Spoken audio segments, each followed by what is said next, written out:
ইদানিং কোনো জিনিস আর ফেলে দিতে ইচ্ছা করে না, যা পাই তাই রিসাইকেল করতে ইচ্ছা করে। তেমনই কিছু কাচের বয়াম আজ রিসাইকেল করলাম। কম বেশি সবার বাসায় কাচের বয়াম থেকে থাকে, আমারও ছিল। তারপর আমি বেশ কিছু জার বাজার থেকে কিনে নিয়ে আসলাম। প্রথমে ভালো করে এগুলো ওয়াশ করে তারপর এর ঢাকনাগুলো আমি কিছুক্ষণ রোদে শুকিয়ে নিয়েছিলাম। বাজারে বিভিন্ন ধরনের স্প্রে জাতীয় কালার পাওয়া যায়, তারই একটা কালার নিয়ে এসে ভালো করে বয়ামগুলো ঢাকনাগুলোকে স্প্রে করে নিলাম। স্প্রে করে কয়েক ঘন্টা আমি রোদে ভালো করে শুকিয়ে নিয়েছিলাম। আমি আর্টে খুব কাঁচা, তাই ভালো করে আর্ট করতে পারি না। এই জন্য আমি যেটা করলাম, কটন বাড দিয়ে ডট ডটের মতো করে 2-3টা কালার দিয়ে ছোটো ছোটো করে ফুল করে নিলাম। আর আমি এই জন্য ফুলের জন্য ব্যবহার করেছিলাম অ্যাক্রিলিক কালার, যেটা আপনি যে কোনো দোকানে রঙের দোকানে পেয়ে যাবেন, কিংবা সুই সুতা যেসব দোকানে বিক্রি করে লেস, সেসব দোকানেও পাওয়া যাবে।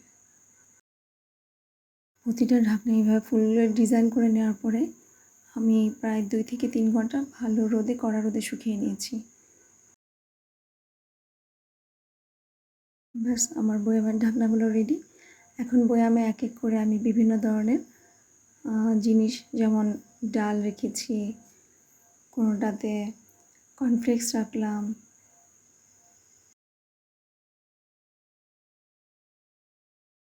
তোকমার দানা,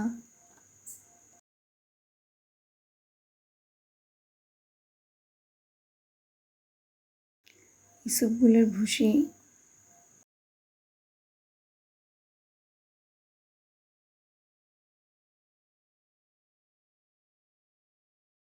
একটাতে রাখলাম আখরোট,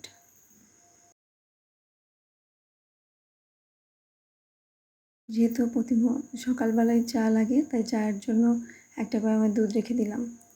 একটাতে রাখলাম কাজু, আমরা সকালে নাস্তার সাথে কাজু পেস্তা খাওয়া হয়, তাই হাতের কাছে রাখলাম। এটাতে রাখলাম কিশমিশ,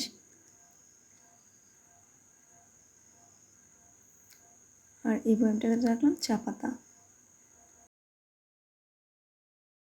যেহেতু দিনের অনেকটা সময় রান্নাঘরে কাটে, তাই রান্নাঘরের আশেপাশের পরিবেশ, জিনিসগুলো সুন্দর হলে মনটাও ভালো থাকে।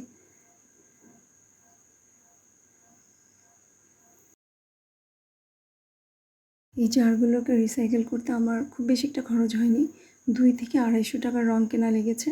কিন্তু রংটা পুরোও লাগেনি, আপনার অনেকটা রং থেকেও যাবে, কিন্তু দেখতে কত সুন্দর হয়েছে। আজ এই পর্যন্তই, আশা করি সবাই ভালো থাকবেন। আল্লাহ হাফেজ।